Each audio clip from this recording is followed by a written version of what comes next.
હું તમને છે ને એક વાક્ય પૂછું, રેડી? ઉપર એક વાક્ય લખેલું છે જો, કે ચામાં આદુ ધીમે ધીમે છીણીને નાખો ને તો ચા બહુ મસ્ત બને છે. તો ઈ વાક્યની અંદર છે ને એક શાકભાજીનું નામ છુપાયેલું છે. તો કયું ઈ શાકભાજી હશે? કયો તો. ફરીથી બોલું વાક્ય.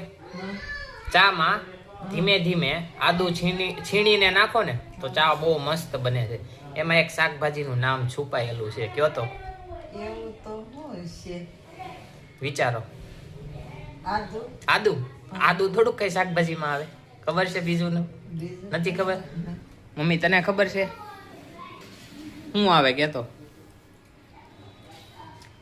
ગલકા આવે. ગલકા? ઈ વાક્યમાં ક્યાં ગલકા આવ્યા? જો હું તને ફરીથી વાક્ય કહું. ચામાં આદુ ધીમે ધીમે છીણીને નાખો ને તો ચા બહુ મસ્ત બને છે. તો એમાં એક છે ને શાકભાજીનું નામ છુપાયેલું છે. કે તુરિયા ક્યાં આવ્યું?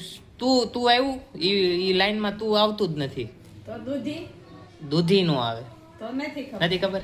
મિત્રો તમને લોકોને ખબર હોય ને ઈ વાક્યમાં એક શાકભાજીનું નામ છુપાયેલું છે. ઉપર તમને ઈ વાક્ય આપેલું છે. ફટાફટ કોમેન્ટ કરી દો ઈ શાકભાજી કઈ છે. તમને ન ખબર હોય તો તમે મિત્રોને વિડીયો શેર કરી દો. તમે લોકો જવાબ આપો.